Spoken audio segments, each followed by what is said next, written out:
your main roster demotion, Bronson Reed. We are live, man.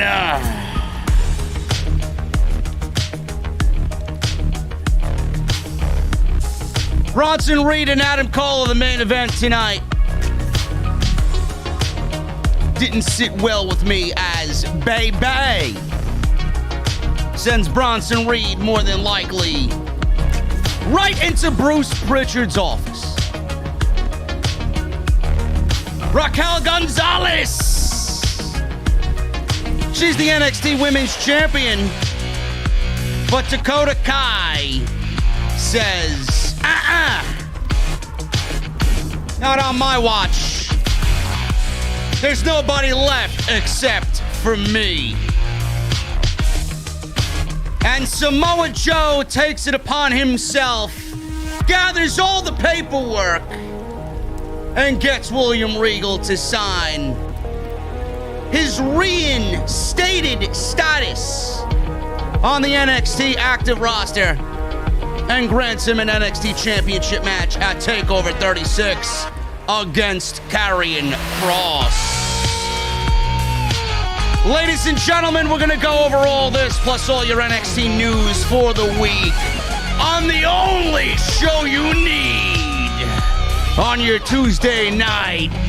This is your NXT post show right here on Off the Script.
What is going on, guys? Thank you so very much for joining me right here on Off the Script. It is Tuesday, July 27th, 2021.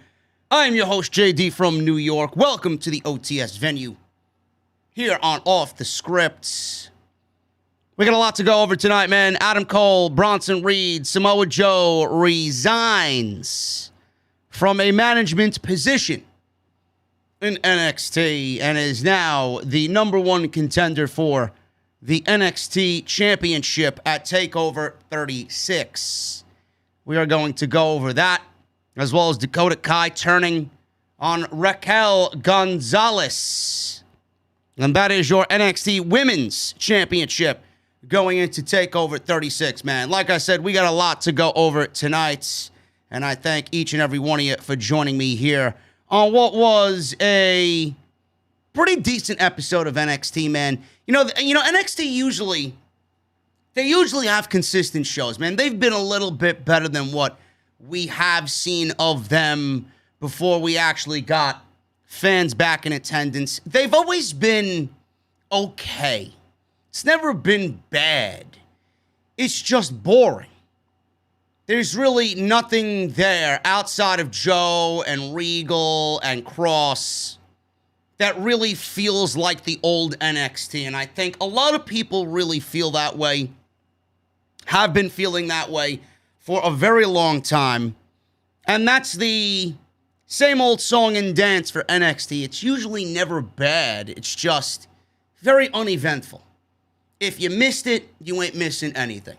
If you watched it, you're pretty much bored the entire 2 hours with a little dash and a little sprinkle of something okay here and there. So we're going to go over everything that we can, try to make sense of what TakeOver 36 is going to look like. And I got your NXT news and rumors right here as well on the podcast. Before we get into anything, guys, before I get into my usual, all the beginning of the podcast stuff that I usually go over, I want to talk about a little music. I want to talk about a little music, man. You know, a lot of you guys, you know, you hear the music in the beginning of the show, and, you know, I'm grateful that Pilot doesn't come on here and, you know, strike everybody down, and I love what Carl Kacy does, and the fact that he makes music for the entire YouTube community to use. I love music, man. And I've actually gotten into a lot of 80s. I'm an 80s guy. I was born in 82. And I actually have become a huge fan. And it's probably something that if I asked my older self, if I asked myself maybe 10, 15 years ago, if I would listen to that, I'd probably tell you, fuck no. And I'd be a gatekeeper for all the heavy metal bands that I listen to, and fuck everything else. You know, music is something that is a universal topic, like professional wrestling, man. We're all here. We're all a community. We all go to these shows. We all want to talk about professional wrestling because it's one of those common things that, you know, brings people together. It brings people together. No matter how old you are, no matter what color you are, no matter what race you are, pro wrestling is a universal language. So is music, man. So is music. I love what I do at the beginning of the show. And, you know, I took a lot of influence from, you know, other content creators in the community. Dr. Disrespect being one of them. You know, I watch him quite often, actually, do his thing. And the whole scene that you're watching now inside the venue and, you know, the dark alleyway with the Mustang, it's me, but watching him and his musical taste, I'm like, you know what? I could do that and kind of incorporate it into my own.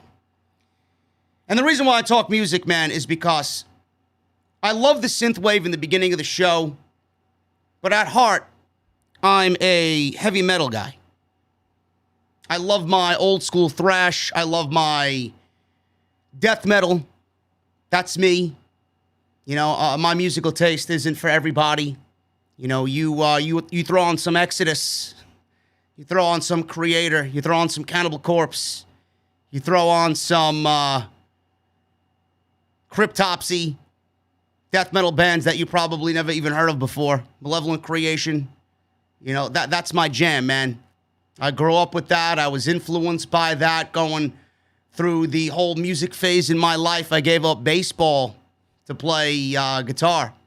And then I found podcasting. And that's been my one true hobby in the later years of my life.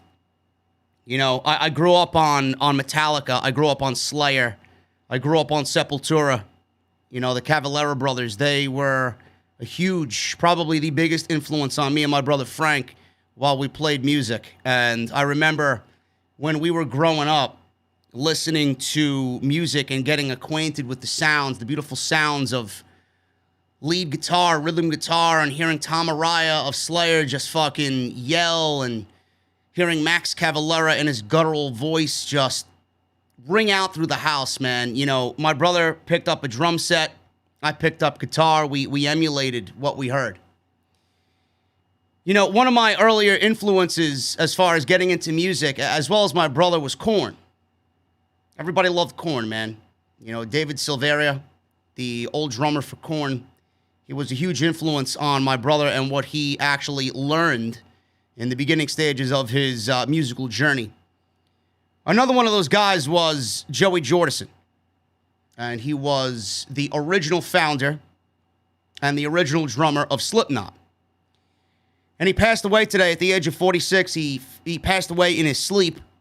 No new information is really known at this time about why or how he passed away, but he was 46 years old, and to pass away in your sleep at the age of 46, that's way too young to pass on. I don't know if he was battling demons. I don't know if he had any other problems in his personal life.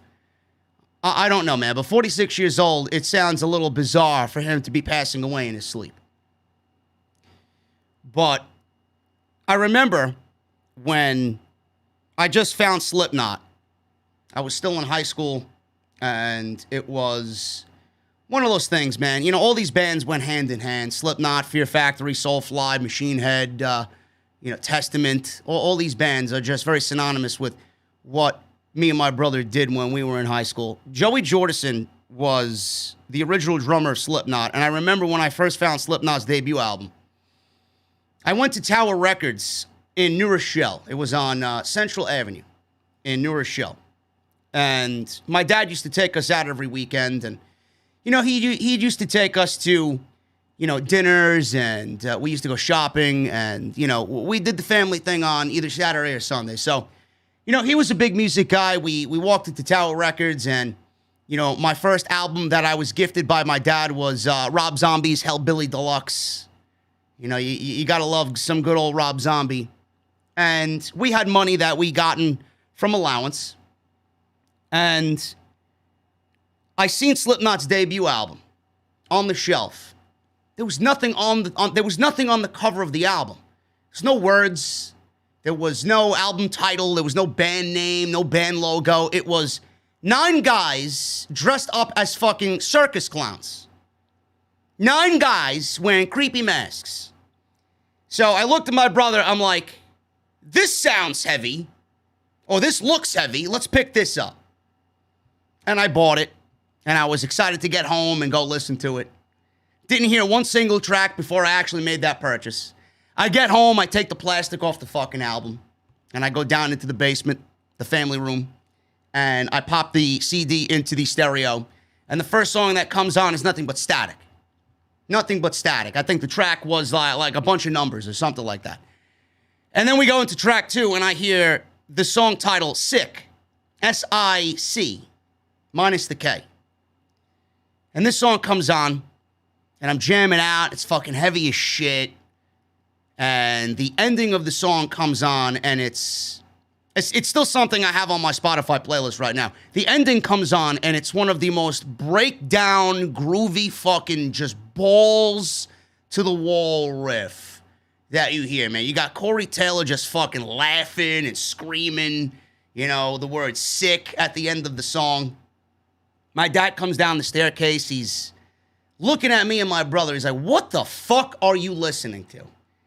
And I'm like, it's heavy, right? It's heavy, right? It's Slipknot. How'd you find out about this fucking shit? Well, they were in the same category as Korn. So, from there, I became a lifelong Slipknot fan. And then Iowa came out, which was my personal favorite album by Slipknot. And I remember when the first song on Iowa came on, People Equal Shit, came on, and it just blasted. Right out of the fucking gate, man. You got Joey Jordison doing the double bass percussion. You got fucking Corey Taylor screaming his ass off. And Joey Jordison's just fucking a monster behind the drum kit.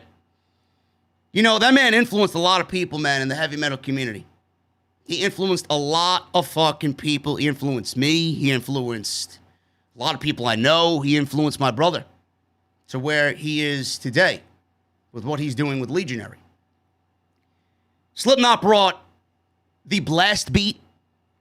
If you guys are familiar with drums or drum terminology, Joey Jordison introduced the blast beat into mainstream music.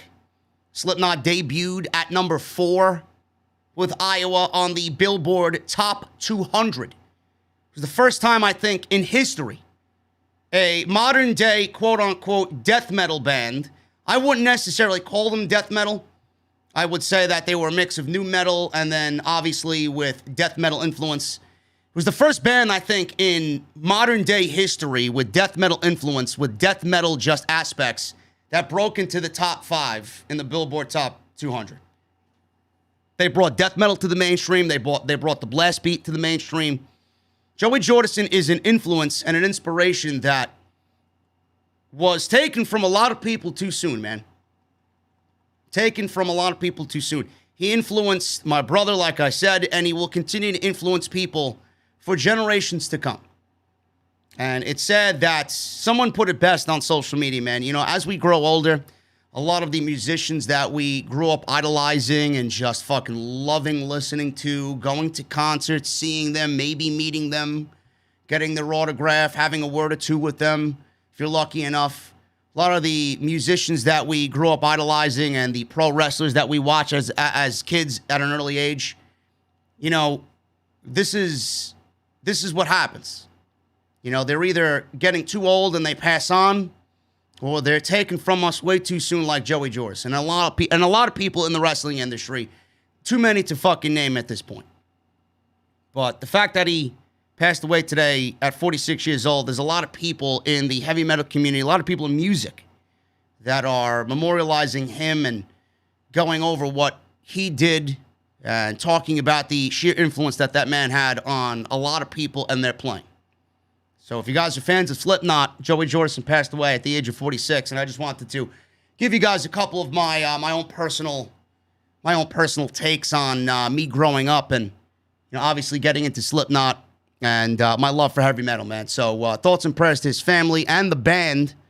I know they're writing new music, and they're about to release some new music potentially next year, but rest in peace, Joey Jordison, one of the modern-day great drummers of this generation at 46 years old, taken from us too soon, man. Anyway, guys, we got a lot to get into with NXT, and we're going to do that in just a second. But follow me on social media, man, at JD from NY206. That is on Twitter and Instagram. Hit that subscribe button down below. Turn on the bell for all notifications. I would greatly appreciate it if you guys actually hit that subscribe button, man. We are on our way to 125,000 subscribers, man. So thank you guys very much for all of your support here on Off the Script. Make sure you guys go and check out the Monday Night Raw review from last night. Some really good stuff over there. On top of that, last week's stuff was some of the best stuff I've done all year. Go and check that out. Make sure you guys support. A couple ways to do that. Patreon.com/JD from NY206. Make sure you guys go and buy your t-shirts. I want to thank everybody that continues to buy the Summer Scam t-shirts. Get yours today. You will get it before SummerSlam. Summer Scam now available on bonfire.com. Make sure you guys go do that for me.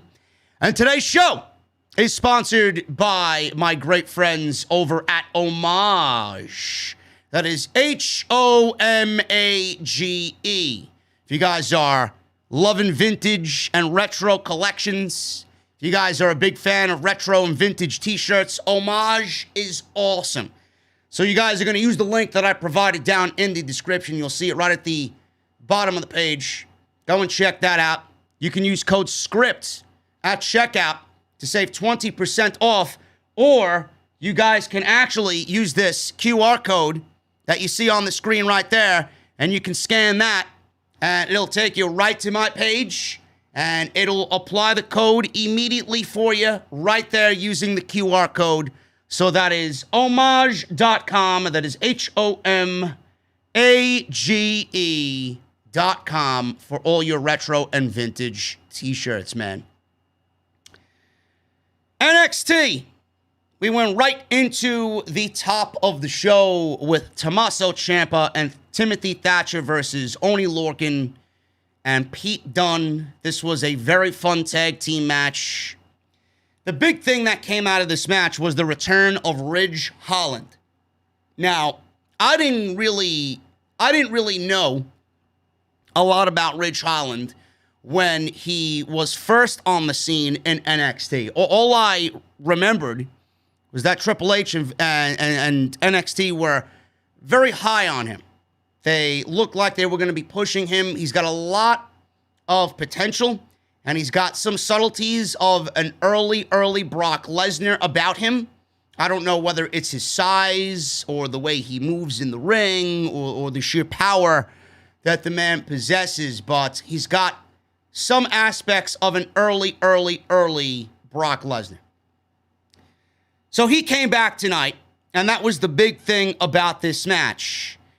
I don't know where the NXT Tag Team division is going. I don't know what's next for the NXT Tag Team Championships. In fact, MSK hasn't really done much of anything. I think the Tag Team division right now is kind of sorting itself out to see who is next in line for the Tag Team Championships. I'm assuming Imperium is that team. The grizzled young veterans haven't really done much of anything.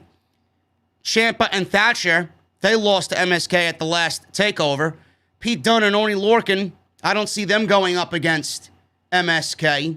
And then you got Legado del Fantasma. They went after MSK several times and failed. And then you have Hit Row. But Legado del Fantasma and Hit Row are actually feuding with each other, which doesn't really leave much as far as the NXT Tag Team titles is concerned. Imperium seems to be the only team.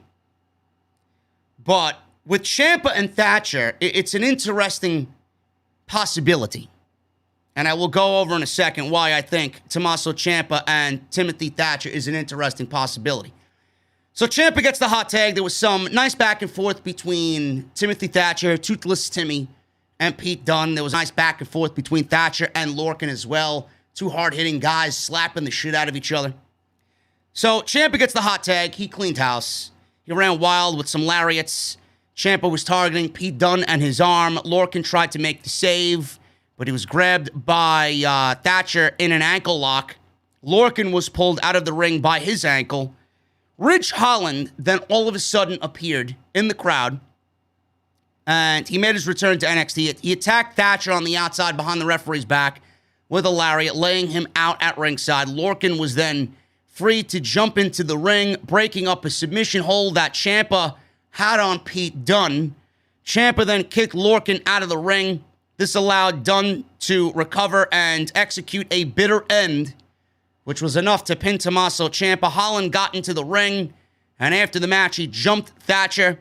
Lorcan and Dunne made Ciampa watch while Holland was slamming Thatcher. I don't know if this was done by design or if this is just a simple fact of the matter that the guy is very inexperienced, but he was throwing these guys around as if he didn't know how to execute a simple body slam.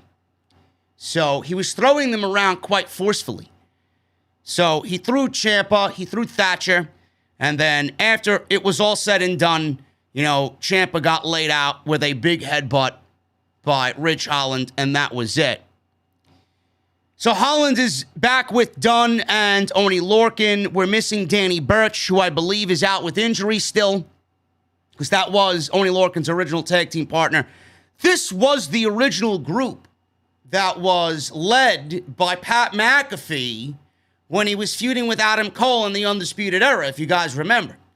So WWE just waited for Ridge Holland to get better. I thought he was going to be out a lot longer than he was. This guy was he had a ton of injuries happen to him. So he's back with Pete Dunne. He's back with Oney Lorcan.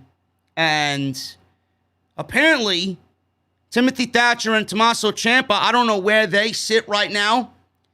Apparently, they're a tag team for now, but I can see them in the future splitting away.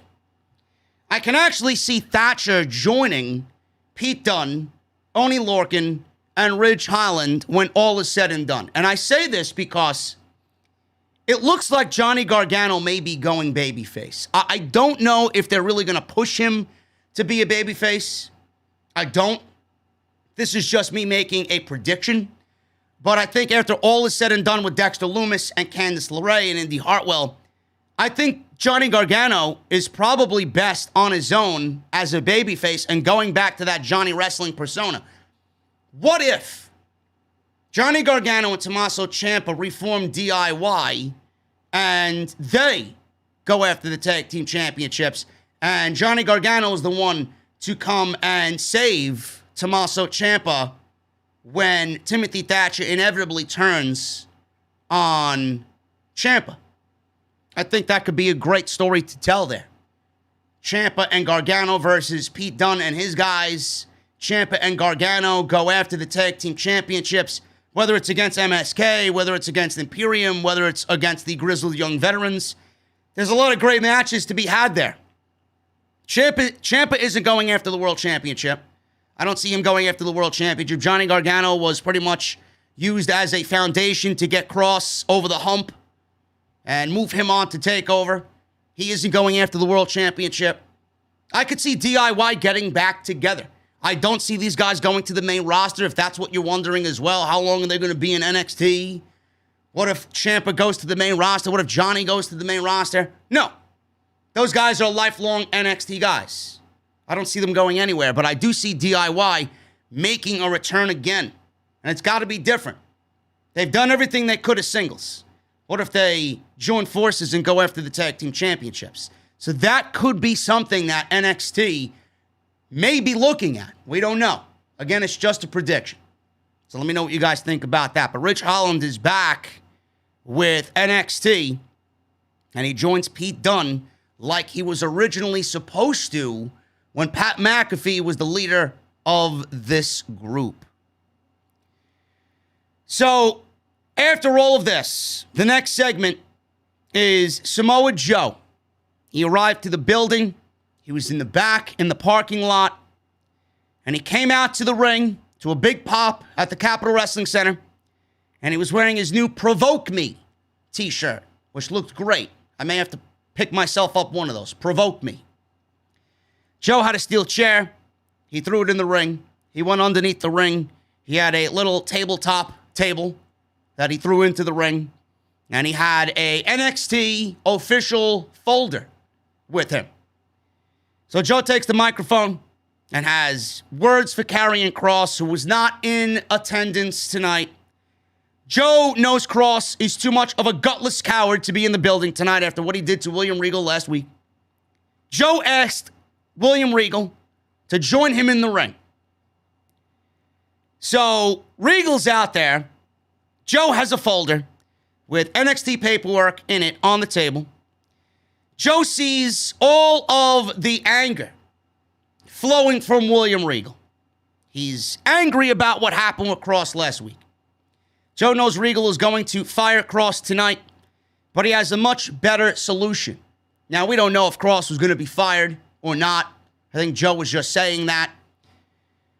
So Joe says Regal was going to fire Kross tonight, but I got a better way to handle this, a better way to satisfy their needs in an easy 3-step program. Number one, with this piece of paper, I am resigning and quitting NXT management. So he throws the paper at William Regal, and that's it. Step 2, this other paper I'm about to hand to you, I need your signature. It puts me back on the active NXT roster. So William Regal gladly signs that one. Fans are going crazy for this, and Joe is now back on NXT officially. So the third step, and this one also has a paper to follow after the other two out of the folder. Regal can sign this paper and make it official for TakeOver 36, Joe versus Kross for the NXT Championship at TakeOver 36. Regal looks at Joe and without any hesitation at all, signs the contract. The match is set. Kross versus Joe is your main event for NXT TakeOver 36. This was as simple could be. It was effective. Samoa Joe is fantastic. William Regal and his facial expressions were fantastic. I would love to know what he was telling Joe before he signed these papers. I would love to know what Regal was thinking. I'm going to sign this, and you better ensure you kick his fucking ass, is what I think he was trying to say in oh so many words to Samoa Joe. This was fantastic stuff. It reminded me of old NXT, and I'm looking forward to the match. I'm looking forward to the match more now than I was before Karrion Kross lost to Jeff Hardy. And there's word going around from Fightful Select that Karrion Kross was supposed to wrestle Jeff Hardy again last night, and he was supposed to lose for a second week in a row. And the report cited that the NXT roster and management were dumbfounded even more so at this potential decision creatively. It's almost as if Vince McMahon doesn't give a shit about being reckless. He's being reckless because it gets him off at this time. I don't know why. I don't think I recalled ever seeing more hatred for the NXT brand from Vince McMahon and his team than I have seen this year alone. It's unreal. I'm more for the match now. I don't mind the match happening now because I think it's a foregone conclusion that Karrion Kross is losing the NXT Championship. He's already on the main roster. I mean, he had 2 matches in 2 weeks on Monday Night Raw. He lost to Jeff Hardy. He beat Keith Lee. Keith Lee being unhappy is a completely different story, which I'll talk about at some point this weekend. That man is as good as dead on the main roster. That man is as good as gone on the main roster. Don't know what it is, man. Don't know what it is. But Joe is taking the NXT Championship from Karrion Kross. Kross is officially on the main roster at SummerSlam. That's it. August 22nd is his final day of employment with Triple H. He's now Vince McMahon and Bruce Pritchard's problem. Triple H has absolutely no more say on anything that happens with Karrion Kross. So with Joe winning the championship, I think it's probably in our best interests to start booking Samoa Joe as the NXT champion. I don't see Samoa Joe being the NXT champion for very long. I think it's going to be done to take the title off of Kross and then move Kross up to the main roster because it needs to be done. He cannot be the NXT champion and then be buried by Bruce Pritchard and Vince McMahon. Triple H will not allow that. So Samoa Joe is the NXT champion. Who beats him? Adam Cole? Do we get some Adam Cole matches against Samoa Joe? Adam Cole may be headed to the main roster after SummerSlam as well. Looks like to me we're getting O'Reilly and Cole at the end of tonight's show for TakeOver. This would be their third and final match, I hope. Looks like it should have a loser leaves NXT type of stipulation attached to it. And if that's the case, I'm worried about Bebe. You might as well consider him buried. He hasn't even fucking seen a match on the main roster yet. Don't need to. That guy walks into Monday Night Raw or SmackDown, the guy is absolutely going to get embarrassed. He'll probably be chasing Reginald for the 24/7 championship. And I mean that. I don't want to mean it, but I mean it. It's going to happen. Adam Cole is never going to get over on the main roster with Vince McMahon and Bruce Pritchard in charge. And we all know that man should be main eventing WrestleMania and should be destined to be WWE champion time after time after time, over and over and over again. Adam Cole, don't know if he's going to be on the main roster. Pete Dunne, maybe, possibly. I could see Pete Dunne versus Samoa Joe. They've already teased it several times with just little backstage altercations. What if we get Walter? Remember how I pushed so hard for Walter and Kross to be the match at TakeOver 36 before we knew it was going to be TakeOver 36? Remember when I had said that Kross, if going to lose the championship, needs to lose by legit ways and reasons.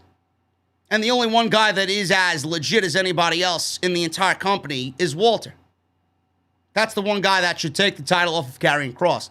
Kross and Joe are now destined to meet. Joe is destined to be the champion. What if we just eliminate Kross?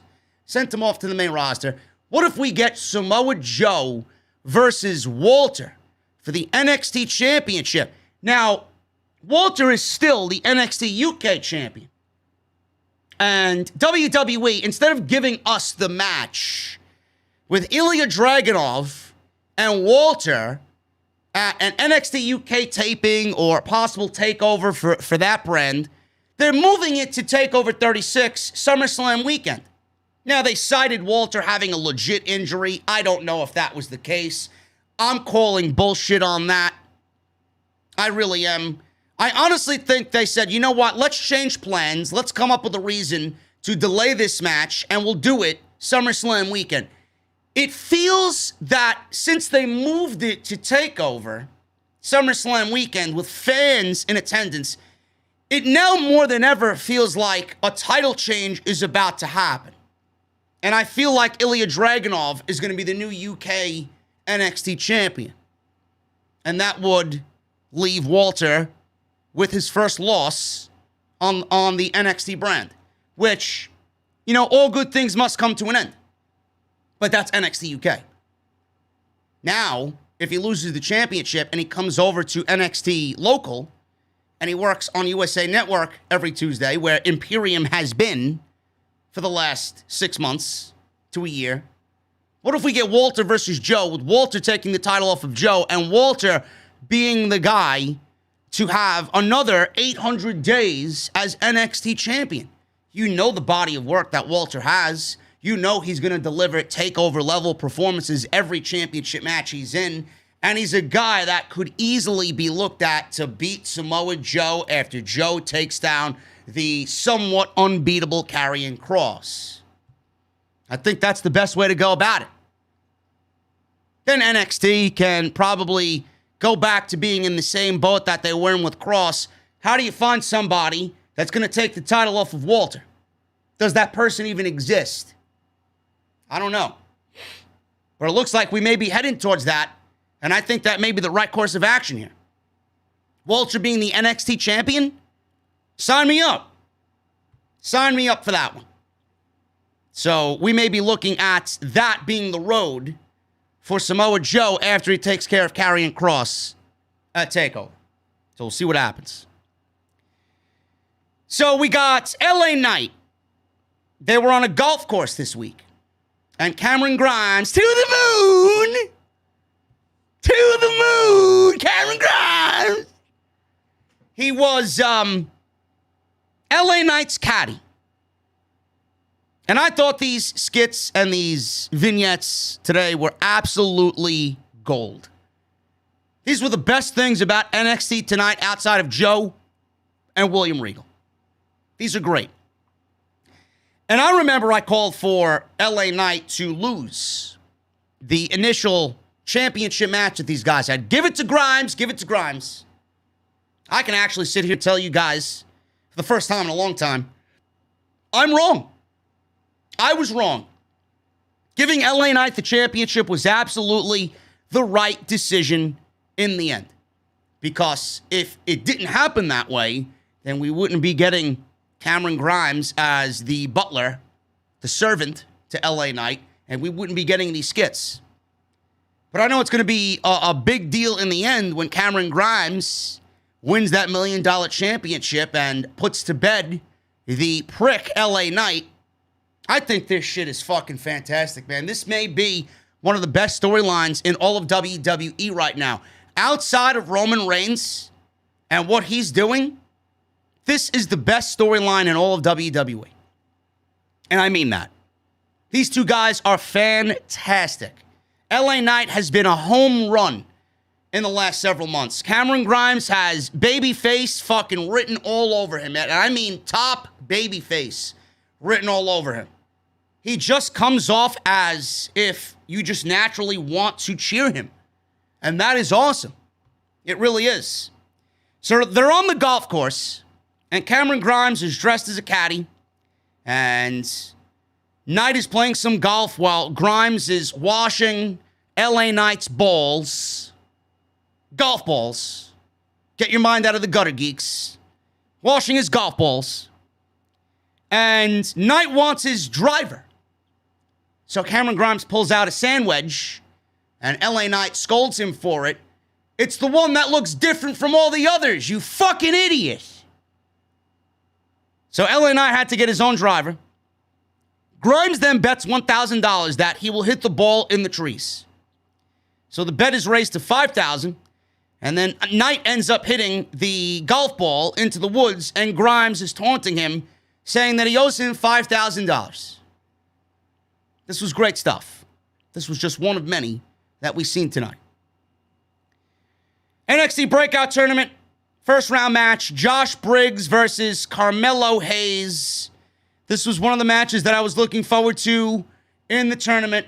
Carmelo Hayes, you guys know, is very good at 26 years old. Josh Briggs comes over from Evolve. This is the first time that we've seen him on NXT television since WWE purchased all of Evolve and they closed down. Josh Briggs, I remember watching him here in Queens at Club La Boom. He was a tall guy, long hair, looked like he could be a fucking singer for a heavy metal band. He cut his hair off. He looks a little bit more polished, a little bit more bigger, a little bit more muscle on him. And I thought this match was very good for the breakout tournament, man. It really was very good. These two guys, they're not going to have any problem finding success after this tournament is over. You know, Josh Briggs comes off as a little vanilla in appearance. I don't know if WWE is going to give him a gimmick or not, but you got to understand that this is just to showcase what they're made of. Karrion Grimes went into the breakout tournament a couple years ago when WWE did it for the first time, and he didn't really mold into the Karrion Grimes that we see today. He was just a good professional wrestler. You know, he came over from Impact, and he was just who he was. No gimmick, no accents, really no promo skill. And now look at him and where he is today. It's going to take a little bit for Carmelo Hayes and a Duke Hudson and Odyssey Jones and a Joe Gacy, guys like that, Josh Briggs, to really find their way and find a gimmick for themselves on Tuesday night. So I'm not really concerned about that because the last time we seen it, you know, it was the same way. Nobody was really developed. It was more just a showcase to see what they're made of and why they're going to be on NXT in the near future. But this was great. Little cat and mouse right at the beginning. And Briggs obviously has the power advantage over Carmelo Hayes. Hayes was using his speed, and he tried to come back as Briggs worked over Hayes. And that's exactly what he did. Babyface comeback by Hayes after some big offense by Josh Briggs. Code breaker by Hayes for a near fall. Briggs ate a big kick by Hayes. He then came back with a big boot of his own, turned Hayes inside out. Briggs then nailed a beautiful high choke slam on Carmelo Hayes. Hayes somehow managed to kick out of the closest near fall of the match by Josh Briggs. Hayes then, with a tilt-a-whirl counter, escaped. He actually got away from Josh Briggs here. So a tilt-a-whirl, he evaded some Josh Briggs offense. Hayes then leapt off the top rope with looked like a seated senton or a leg drop of sorts. And Hayes covered Briggs for a 3 count, and that was it. So Carmelo Hayes gets the cover. He advances to the second round, which I think a lot of people are predicting him to win the tournament. I don't think Carmelo Hayes needs to win the tournament. He's the most talked about guy in the tournament. He will be fine after the tournament. He doesn't need to be breakout. He's already on his way to breaking out without the need of a tournament. So I think someone like a Duke Hudson, an Odyssey Jones, or a Joe Gacy could win this tournament, and it would probably be better off for them. Carmelo Hayes doesn't need it. But I think after this match was over, I think these guys are going to be a future piece of what NXT is in the future. So goodbye both of these guys. I thought they did great for the time that they were given. Ted DiBiase, he showed up on the golf course. He was actually playing golf at the same time LA Knight and Karrion Grimes were playing golf. So he's on the golf course, and Karrion Grimes is distracting LA Knight. LA Knight hits his ball into the water hazard. Grimes laughs, but Knight makes him go get the ball. He sends Grimes to go get his ball in the water hazard. So Ted DiBiase appears on his golf cart, and Ted says, "Listen, what are you doing? Why are you lowering yourself like this? Guys like Knight will do nothing but hang Grimes out to dry." So then DiBiase asks Grimes why he's doing this, and Grimes figured Ted would be upset with him if he didn't do what he was supposed to. I'm a man of my word. I have to do it. Ted gives Grimes some words of encouragement, saying Grimes was born to be a champion, not a butler. Ted said Grimes needs to fight for what he wants because he's a fighter and needs to think about that. And then Ted rides off on his golf cart to continue playing golf as the segment, or the second segment with LA Knight Cameron Grimes, comes to an end. So they're setting you up. A little seed planted that Grimes is eventually going to tell LA Knight to fuck off. Something's going to happen there where the match is going to be made for TakeOver. Knight Grimes 3 $1 million championship. TakeOver 36, Grimes wins. And everybody is happy that Grimes finally overcomes the prick LA Knight. Love it. Ridge Holland, Pete Dunne, and Oney Lorcan were walking out of the Capitol Wrestling Center. Cameraman catches up with Holland and all three of these guys, and they ask why he returned and attacked Thatcher and Ciampa. Holland says it's none of your business, and Thatcher isn't the first person he's going to smash up. So there you go. He's back to crush skulls. Raquel Gonzalez and Dakota Kai. We're going to talk about that in a second. Let me check the chat. We got over 1,000 in here. Thank you guys very much for sticking with me here on Tuesday night for the NXT post show on Off the Script. Make sure you guys get your super chats in. If you guys want to hang out at the end of the show, super chat is open. So get them on in. Follow me on social media at JD from NY206. That's on Twitter and Instagram. Hit that subscribe button down below. Remember, turn on the bell for all notifications. And if you guys wouldn't mind, I would appreciate you hit that thumbs up down below. There's 385 likes right now on the video. We got over 1,000 in the chat. There should at least be 700 likes on the video right now. So if you guys can do that for me, I would really appreciate it. And the video is actually a lot better off if you do that. You're helping everybody out, man. Helping the show out, you're helping me out, helping the video out. So make sure you guys hit that thumbs up down below. Raquel Gonzalez and Dakota Kai. They're in the ring. Xia Li last week was injured, and Raquel Gonzalez beat Xia Li. I got news on Xia Li. Xia Li is okay after injury scare last week on NXT. Fightful Select reported that she appeared okay backstage last week after the match was over. WWE set up this match the week prior when Lee had challenged for the title after Dakota Kai defeated Ember Moon in a singles match. Lee is a part of Tien Sha with Boa and Mei Ying, but they were not at ringside for this match. So she is okay. It looked like she got the wind knocked out of her by a twisting Vader bomb done by Raquel Gonzalez. I was fearing the worst, maybe a cracked rib or a bruised rib. Looked like she just got the wind knocked out of her, and she appeared okay backstage, according to Fightful Select. So no injury there for Xia Li. So Gonzalez is in the ring with Dakota Kai, and, Dakota Kai is all smiling, and she's in there supporting her friend. Gonzalez goes on bragging, asking who's next, speaking in Spanish. Gonzalez says to keep the competition coming. Kai says Gonzalez debuted 18 months ago and has been unstoppable. She tells people her best friend is Big Mommy Cool, and she's the most dominant woman in NXT history. More dominant than Charlotte Flair, Asuka, and Shayna Baszler, she says. Maybe Charlotte Flair, but Asuka and Shayna Baszler, that's a little bit of a stretch. I don't think so, Miss Kai. I'm a huge fan of Dakota Kai, but I don't think that is something that you should be going on there and saying. Not true at all. She hasn't really done anything with the Women's Championship and is in the middle of a pretty fresh title reign coming out of WrestleMania weekend. She hasn't done much of anything with the championship. So she names victories over Rhea Ripley, Io Shirai, and others will continue to be added to this list. Kai goes on praising Gonzalez and says that this is the best division because of her. Kai addresses the locker room and asks, who is woman enough to challenge Gonzalez at TakeOver 36? So they're in the ring waiting, and nobody answers the call. Kai says, yeah, just like I thought, no one. They've been through so much together. As long as Kai has her back, Gonzalez is going to be champion always.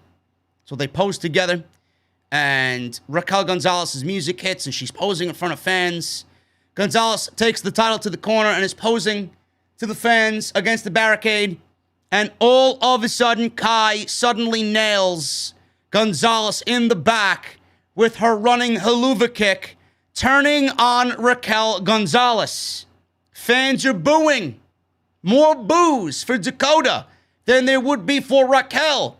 Raquel looks to be the babyface coming out of this segment.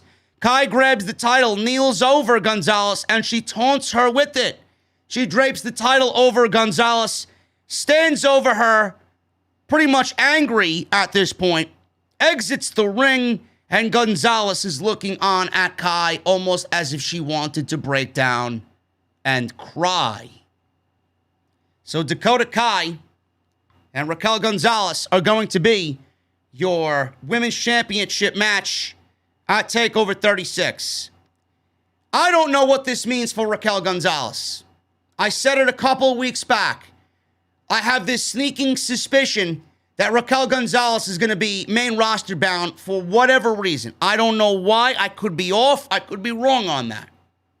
But all I know is coming out of this segment, it looks like Raquel Gonzalez is either going to be a babyface and Dakota Kai is going to be the heel. And I don't think Raquel Gonzalez is retaining this championship at TakeOver 36. In fact, Dakota Kai needs to win the Women's Championship at TakeOver 36. Bar none. No ifs, ands, or buts about it. Dakota Kai has been the culprit, the victim of back and forth booking for the duration of her NXT run. I think she's done enough and showed everybody that she is free from injury, hasn't gotten hurt as of late. I know a lot of people were worried about her being injury prone.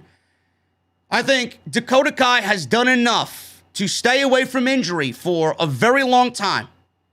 And I think she's done enough to show you how good she is in the ring, that she finally gets the fucking ball and is given that ball to run with as NXT Women's Champion. Raquel Gonzalez is great. She's great. I'm a fan of Raquel. I didn't think I was going to be a big fan of Raquel. I am. I think she's matured into a very good in-ring performer. But is Raquel Gonzalez an in-ring performer that is going to lead a division? Maybe aesthetically, maybe she's got the look of what a women's champion should be. But is Raquel Gonzalez going to lead a division and lead a division as its champion based on her look and in-ring ability? For the NXT brand, where both of those things are equally important? No. I don't think so. I still think Raquel is somewhat very green in the ring. Just look at her match with Xia Li. Is she capable enough of leading a match? No, she's not. The match she had with Ember Moon was very good because Ember Moon is very good. The match she had with Io was very good because Io is incredible. But I think it's time we move on from Raquel Gonzalez. The experiment, short, is more than enough. Whether she's main roster bound or not, I think at the end of the day, more people are going to agree with me that Dakota Kai deserves the championship more than anybody else in that women's division. It's time you pull the trigger. And she's coming into TakeOver as a heel. She's the one who made the turn, not Raquel. Raquel is the sympathetic babyface here, so Dakota Kai is going to be a heel as she wins the championship, which sets up matches with Ember, sets up matches with a possible Candice LeRae going back for the championship babyface, sets up matches with Zoe Stark, sets up matches with Io Shirai, possibly, and anybody else they want to bring into the fold, as that women's division has been purged as of late because Vince McMahon sucks at what he does on the main roster, and he killed his women's division up there and now is seeking help from Triple H by taking all of his women. Dakota Kai has no shortage of opponents as a heel champion. Another match with Raquel. She's got plenty of baby faces to go for. I think Dakota Kai needs to win the championship. No questions asked. Absolutely none. Adam Cole was backstage.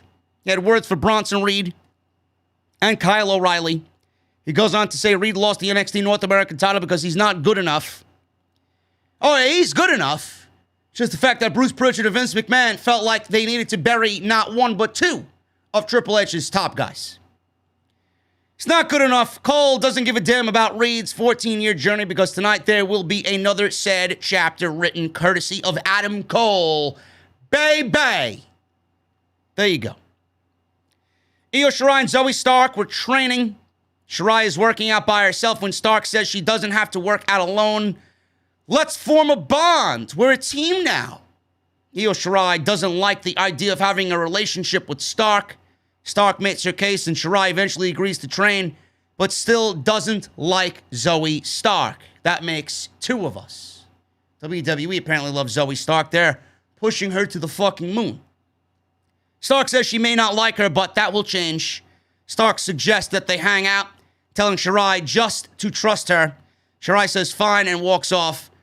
Zoe Stark promises that she won't regret this and they will be a great pairing and have a great time together.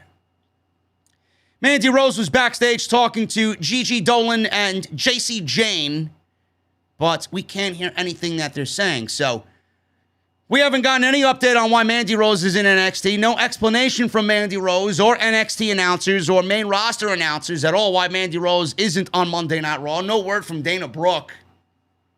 None. No explanation at all.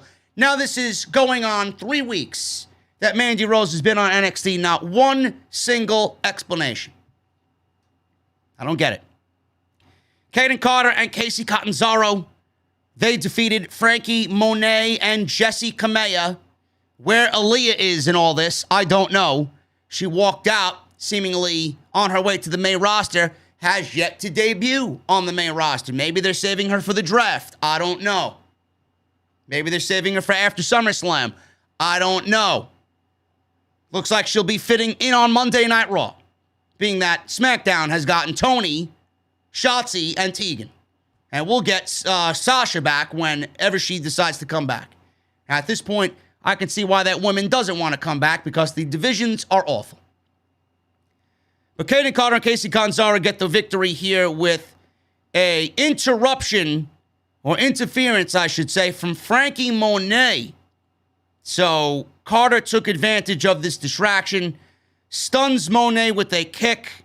Catanzaro tags back in, and they hit a big assisted 450 splash. Could have looked better, but still impressive in execution, I should say. Looked better last time I seen it. And that was enough for Monet to finally suffer her first pinfall loss, thanks to Mr. Robert Stone.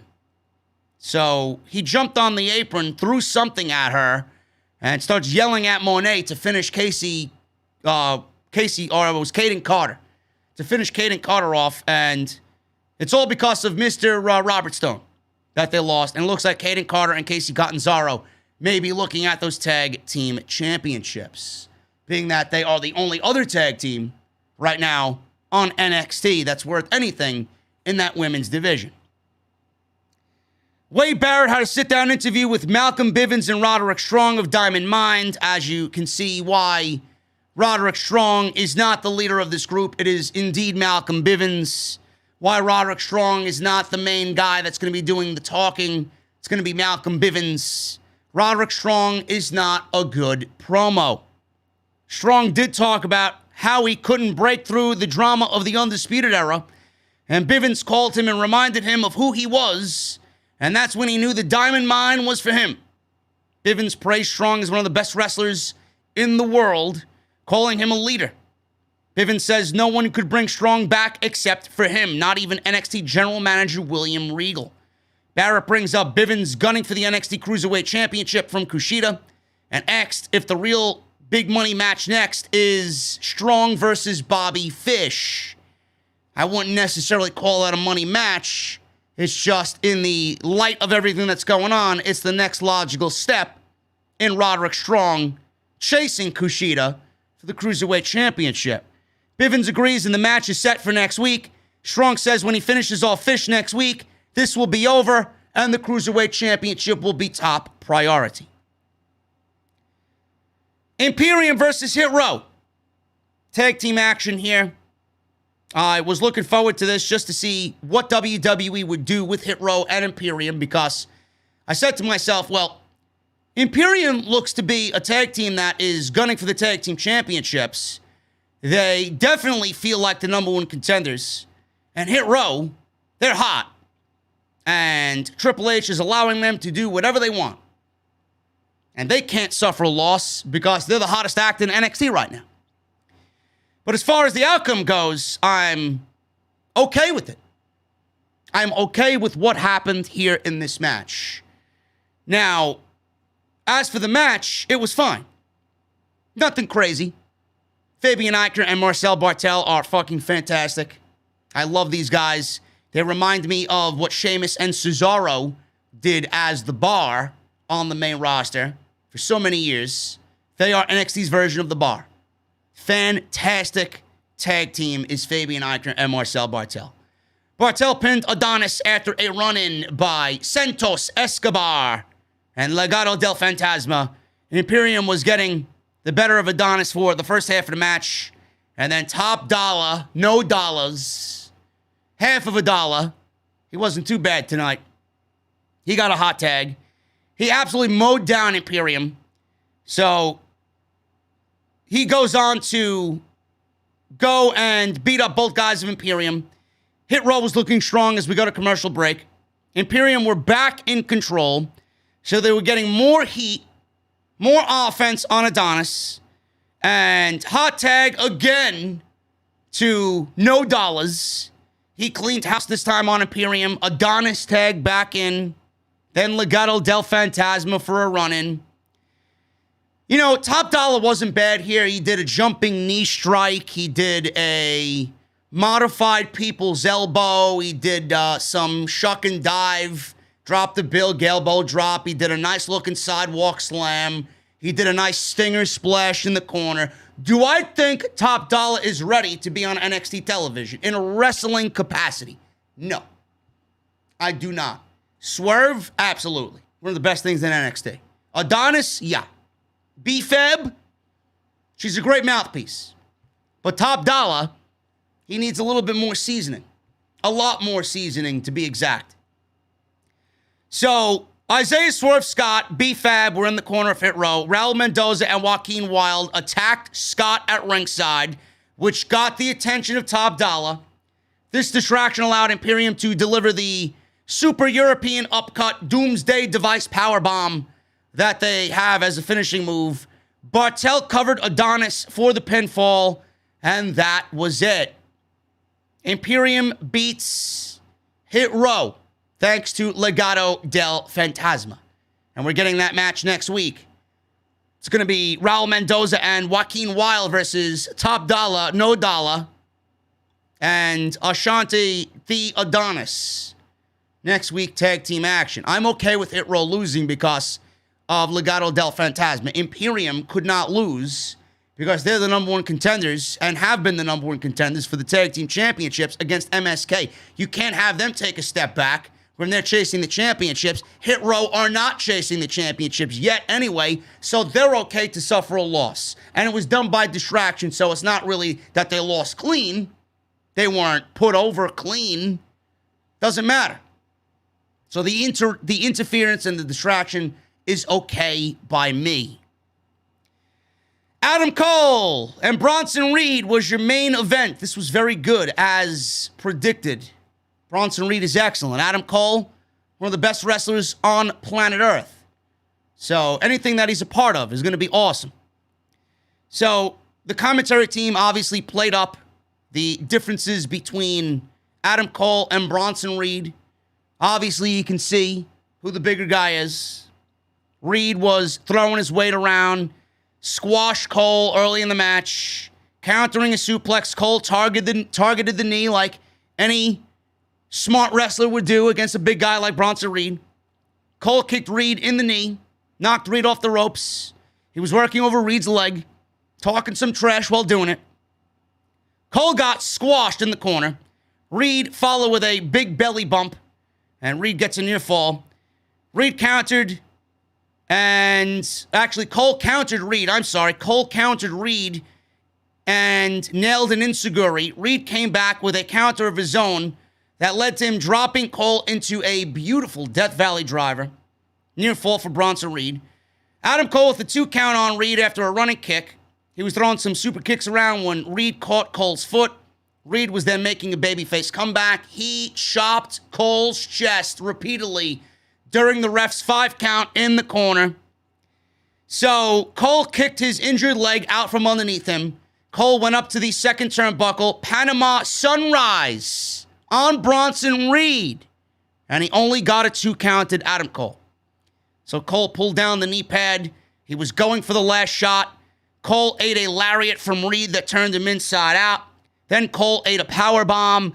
Reed climbed the top rope. He went for the tsunami, and there was nobody in the pool. Missed it.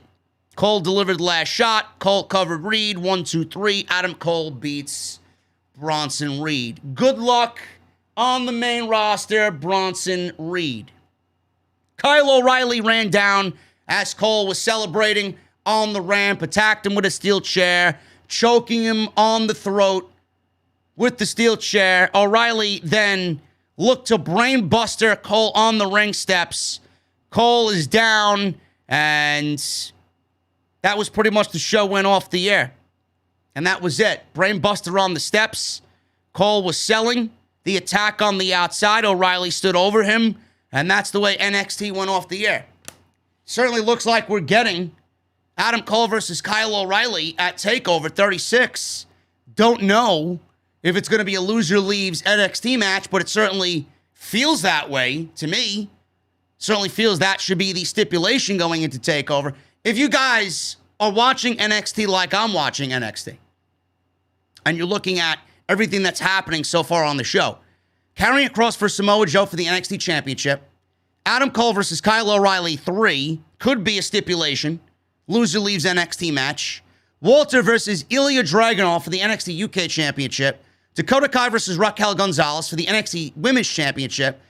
Isaiah Swerve Scott versus Santos Escobar for the North American Championship. Cameron Grimes versus LA Knight for the $1 Million Championship. And MSK versus Imperium for the NXT Tag Team Championships. That could potentially be your TakeOver 36 card.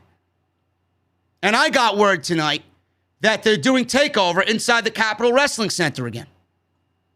Why? They can't be serious about that. You can't find a smaller venue in Las Vegas to do this card in front of 4,000 or 5,000 fans? You mean to tell me that everybody that's going to SummerSlam wouldn't want to attend this show?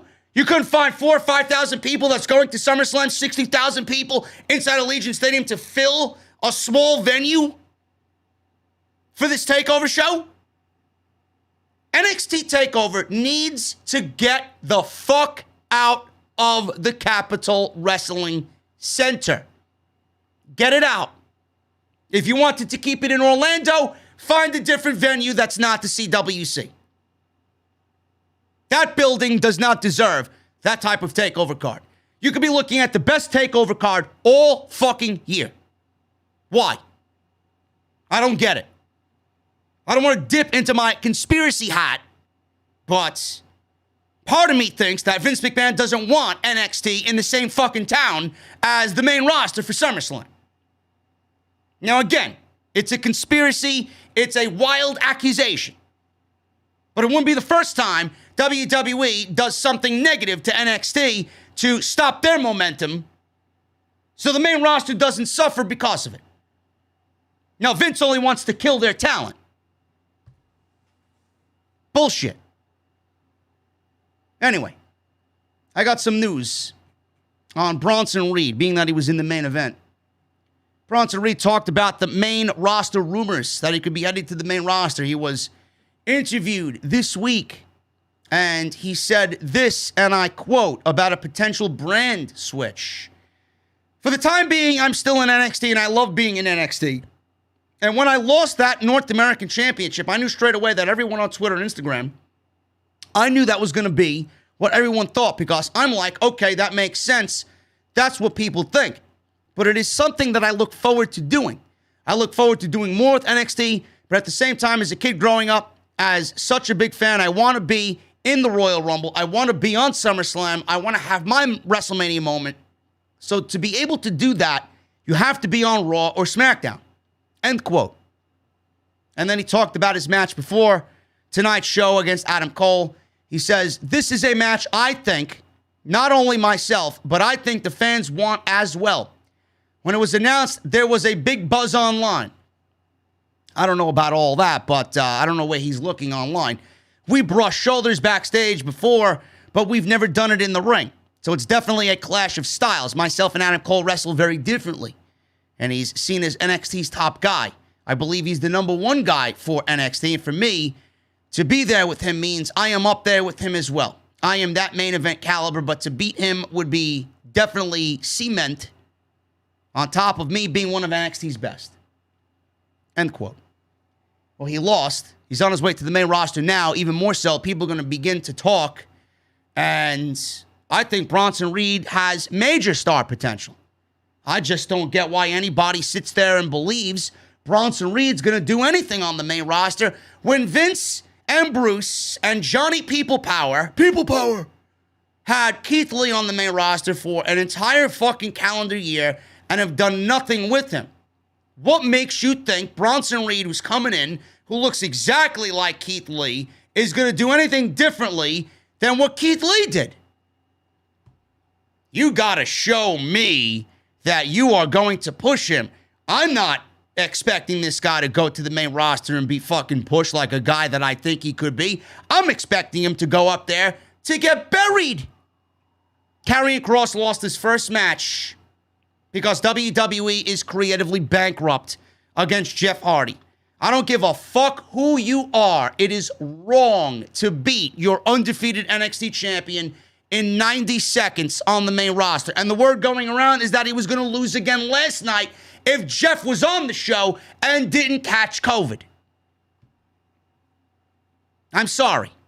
It was a terrible creative decision. Doesn't matter what you think. It's wrong. It's wrong. And I will express that time and time and time again until this loss or this memory of Cross on the main roster is washed away completely. Nobody should look any differently at Bronson Reed. He's not going to become a superstar. He's not going to be pushed. He's not challenging Roman Reigns for the Universal Championship. He's not joining the Bloodline. He's not doing anything. Look at what they've done with Keith Lee. Look at what they've done with Cross. Look at what they've done with Damian Priest. Absolutely nothing. Why would Bronson Reed be any differently? Don't know. And I got news on Isaiah Swerve Scott as well. Scott actually gave Triple H a lot of credit as far as how Hit Row has become a hit. No pun intended on NXT. Says Triple H gave them a lot of creative freedom to make it feel authentic. Says, and I quote, I credit Triple H literally telling everybody, let off of them. Let them go. Give them the time. Give them the subject and let them go. That's what that was, even on live TV. There was some skepticism about sending us out there to do what we do live for the first time. One thing that helped was the fact that I've been here for 2 years in WWE system. I built up that equity that, okay, we trust him with this. We know he's going to play ball. We know he can perform. That's one thing. But the other thing is the fact that this is our culture, and they don't want to speak for our culture. We know how to speak for our culture. We know how to speak. They can't tell us, okay, put emphasis on this slang term. They were like, we can't do that. In order for us to have this feel authentic, we have to let them be authentic. They hear how we talk when we're amongst each other, when we hang out the night before and come up with ideas and stuff. The same way we talk, there is the same way that we talk on TV, and they don't want to have their hands on that. They just want us to make sure we are not throwing out anything that is too explicit. Some of these things that are going over a lot of people's heads, what does that actually mean? That's the cool thing, because this crowd doesn't get that. But there are people out there that listen to our music, that tell us that they do get that. That's who we are tapping into, and nobody else on the show can do that. It's very rare that anybody on all the brands can do that. Tap into this new 2021 hip-hop culture. It's very, very rare. End quote. Triple H doesn't get it, huh?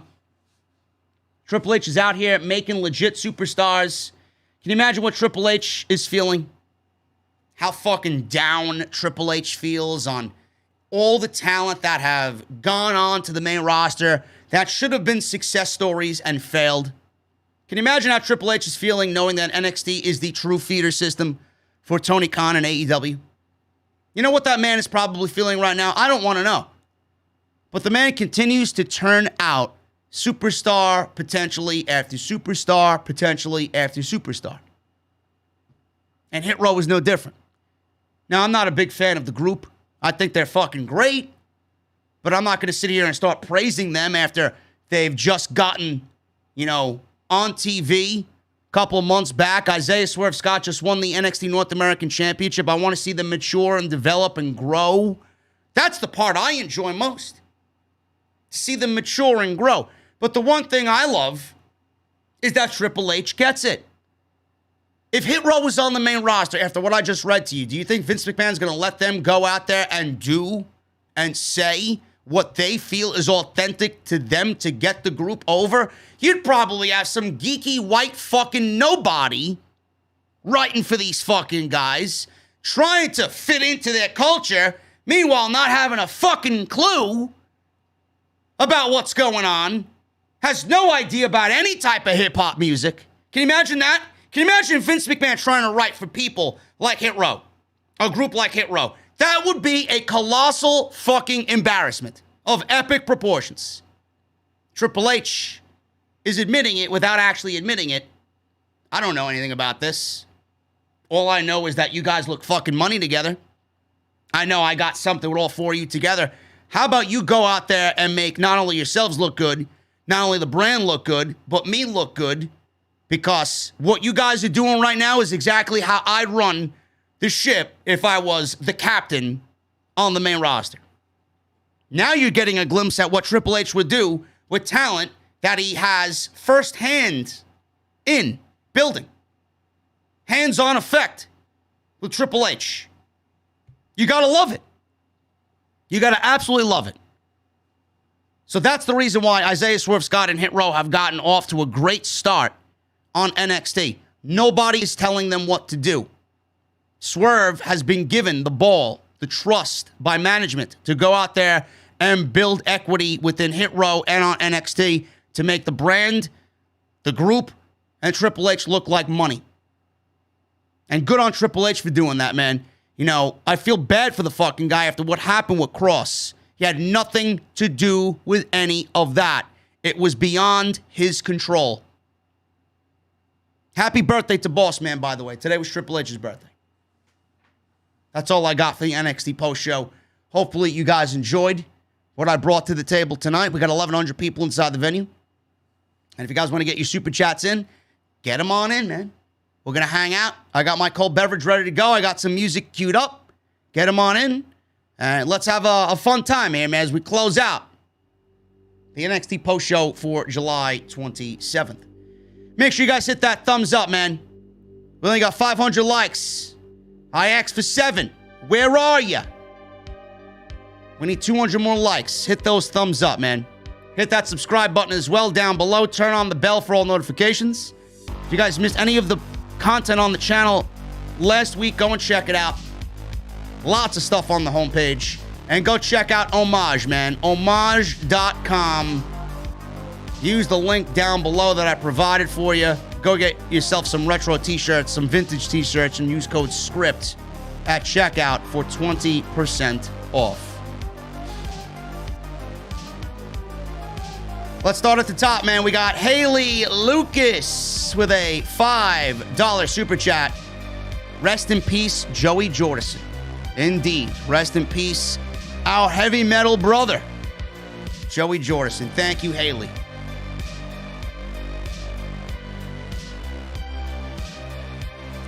Van Dam Pick-a-Hand with a $10 super chat. Got a couple of newbies in the venue, man. Haley and Van Dam, thank you. Gordon Soley's Ghost approves of Samoa Joe and Karrion Kross going head-to-head. WWE, don't mess this up. It's a sacrifice bunk for the win. I'm off to the airplane loo with a wet towel and cigarette. Thank you, Van Dam. I appreciate you and the $10, brother. Thank you so much for stopping by. Cephalus. Win. No, actually, no. I fucking butchered his name. Cleophas. Win. Cleophas win with a $4.99 super chat. Hey, JD, I'm a big fan of your work. Can I get a happy birthday tomorrow? It's my birthday and I'll be turning 21. Do you have any drink recommendations? Cleophas, thank you, and happy birthday. Happy early birthday. We got 10 minutes to your birthday, actually. Number 2, drink recommendations, man. Listen, you know, I don't know what you like to drink normally. I don't know what your flavor profiles are, what you like, what you don't like, if you like something bitter, if you like something sour, if you like something fruity. There's a bunch of shit I could recommend, man. I don't know if you've tried beer before, but if you want a nice introductory drink, I would recommend a Guinness, man. It's a mixture of everything, really. Guinness is not heavy. It's very smooth and very light for a dark beer, for a stout. It goes down easy. It's got great taste. Honestly, man, you know, a lot of people associate Guinness with me and what I do. Give me a cold Guinness. It's in the beginning of the Monday Night Raw intro. All I want is an ice cold Guinness. There's a reason for that, man. There's a reason for that. If you don't like Guinness, you want something a little light, I recommend Stella Artois. Maybe a Blue Moon with orange. So make sure you guys go and hit those up. Whoever you're partying with. If you're hanging out with friends, I don't even know what you're doing. Just stay away from the Budweisers and the Bud Lights and the Coors Lights and the Yinglings and the Heinekens and the Coronas. It's all generic garbage. Really. Haley Lucas with a $5 super chat. Hey, JD, just showing some love. Your show is awesome. Keep up the good work. Thank you so much, Haley. $10 super chat by Haley tonight. Thank you so much. Ahmed Youssef with a $4.99 super chat. Vince is jealous of Triple H. It's the cold, hard truth. I don't know if he's jealous. I think Vince is just punishing Triple H for the simple fact that he couldn't beat AEW on Wednesday nights and NXT had to retreat to Tuesdays.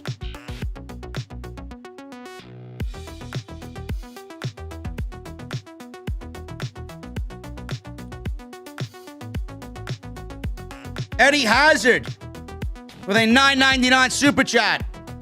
In the last 3 years, we've lost Vinnie Paul, Neil Peart, and now Joey Jordison.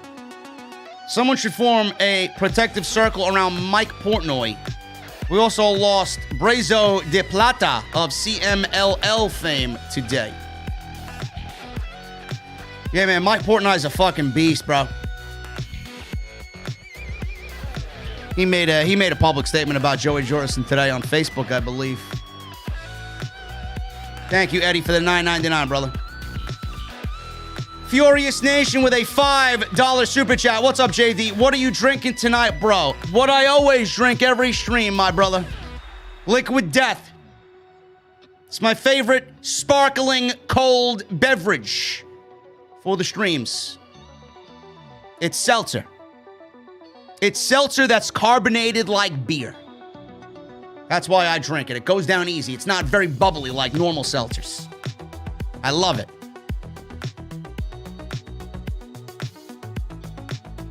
Bud Light is the best, JD, says Darth in the chat. Darth obviously has shit taste in beer. Justin Striplin with a $9.99 super chat. I'm all in on Dakota Kai winning the NXT Women's Championship after every injury she suffered and lost in the shuffle.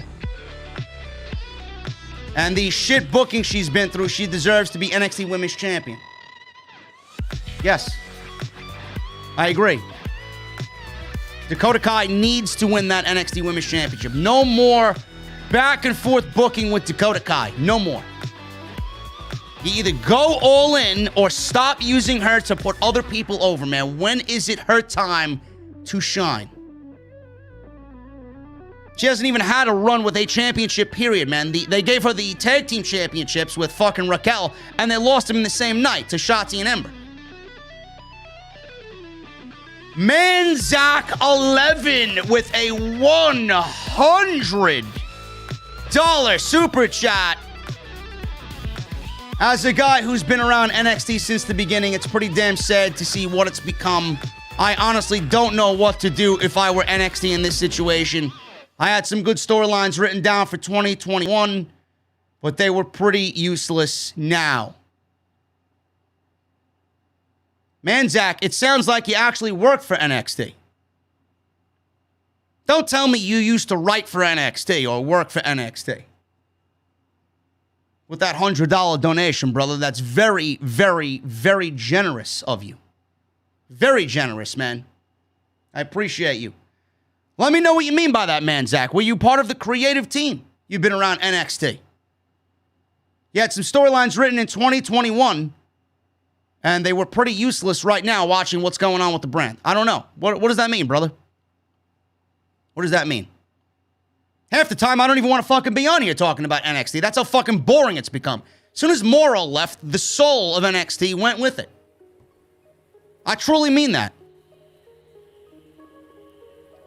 Furious Nation with a $5 super chat. Happy birthday to the game, Triple H as well. Also, Dakota, I think, should beat Raquel at TakeOver. Some geeks, though, will say it's not believable. Of course it's believable. Who knows Raquel better than Dakota? Nobody.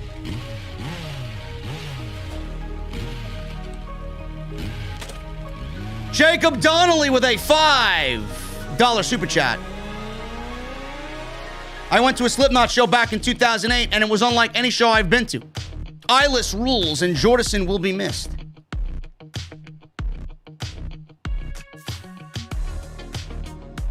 You can't see California without Marlon Brando's eyes, brother.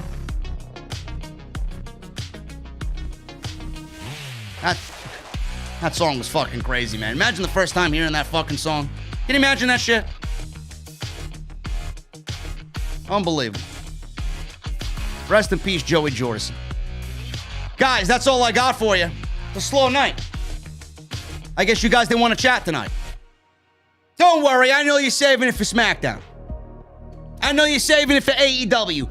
Wednesday is everybody's true night for professional wrestling. Justin Strippin with a $4.99 super chat. Also, I do wish Tegan Knox was still in NXT because she would have been a great opponent for Dakota Kai. Absolutely. Indigo with a $5 super chat. AJD, much respect. Rest in peace, Joey. Happy birthday to Triple H. Who do you think EO and Zoe will face to TakeOver? Another awesome live stream. Kacy, Catanzaro, and Kayden Carter, brother. $5 super chat by Furious. Also, how do you feel about Nigel if he returned to NXT? I'd love it. I think he's better than Wade. Nigel is the best color commentator next to Pat McAfee. All right, guys, I'm about to get out of here, man. I'm going to jump on some Call of Duty, I think. Finish my battle pass for the night, but I appreciate you guys, man. You guys know what to do. Follow me on social media. Hit the subscribe button. Hit the thumbs up. Thank you to everybody that super chatted. Thank you to Manzac for the 100 bomb tonight. I'll tell you what, man. I'll see you guys tomorrow night for AEW. No, NXT. AEW tomorrow night. Jessi and I live for Dynamite. Fight for the Fallen. I need two things from you guys right now, man. Number one, give me those guitar emojis in the chat. And number two, when that guitar solo comes on, man, I want that music on blast. I'm getting in the Mustang. I'll see you guys tomorrow for AEW Dynamite. Until then, take care. Good night. And Jessi and I will talk Dynamite tomorrow for you right here on Off the Script. I'll see you guys later.